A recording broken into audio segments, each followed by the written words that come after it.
What is going on, everybody? It is your boy Baddog here with another video about the New York Giants and a draft pick.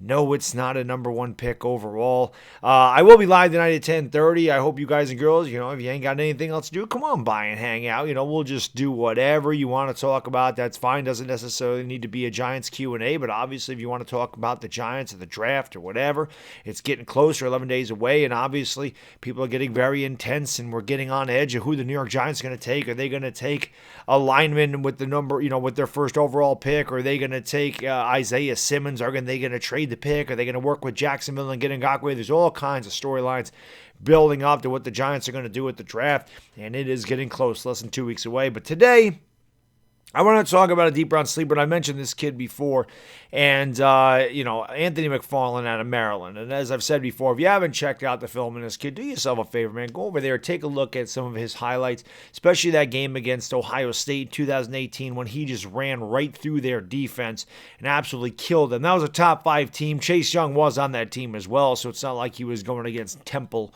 or somebody of that nature. He was going against a Power 5 school and absolutely dominated his freshman year. Now, he was a redshirt sophomore, so he's only played 2 years.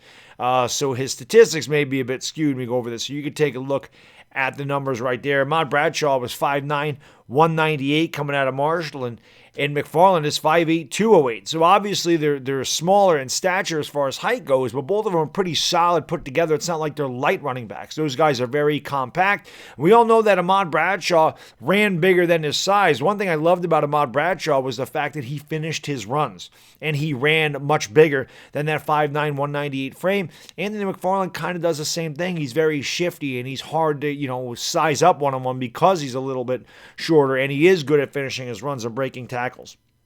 Ahmad Bradshaw ran a 4.55 40.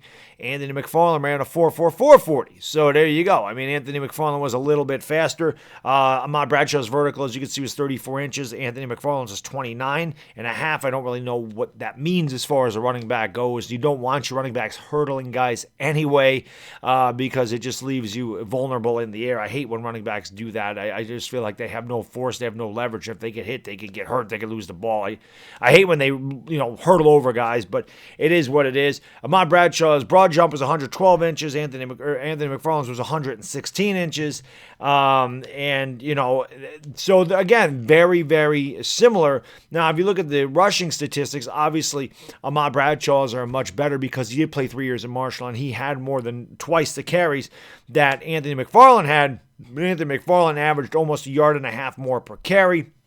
Ahmad Bradshaw was obviously utilized a lot more out of the backfield than Anthony McFarland. But Ahmad Bradshaw was an amazing piece for the New York Giants in their 2 Super Bowl championships. Obviously, we all remember the huge run in Buffalo in 2007. That was our season on the line. We got down early 14-0 in that game before he could blink an eye. And Ahmad Bradshaw had a huge game. He had that big 77-yard touchdown run in the snow. It's a vision that I'll never forget.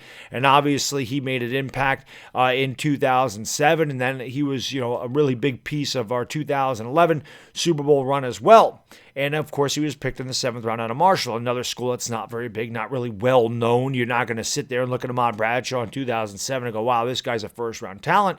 And I like that about Anthony McFarland. Again, a smaller school in Maryland, and he's not a guy that jumps off the page. He's not going in the first round. You're not going to get him confused with DeAndre Swift by any means, or J.K. Dobbins, or Jonathan Taylor. You're not going to mix him up with these guys. But he is a really, really nice piece that the Giants could get later in this draft. I don't exactly know where he'll fall or what the situation's going to be. I have seen mocks have him go in the 7th round, and if the Giants could get this kid in the 7th round, I think this is a steal. I think Anthony McFarland is a late-round steal for somebody, no matter who it is. I would even take him at 183. I just like this kid's film. I like the way he runs. He's shifty, he's patient, and he, like I said, he runs bigger than his size, and he has explosive speed. He hits the hole and has a really quick burst. This is a guy, like I said, he's not going to come in here and start. That's obvious. When you're drafting a running back at the back of the draft, you bring him in for depth.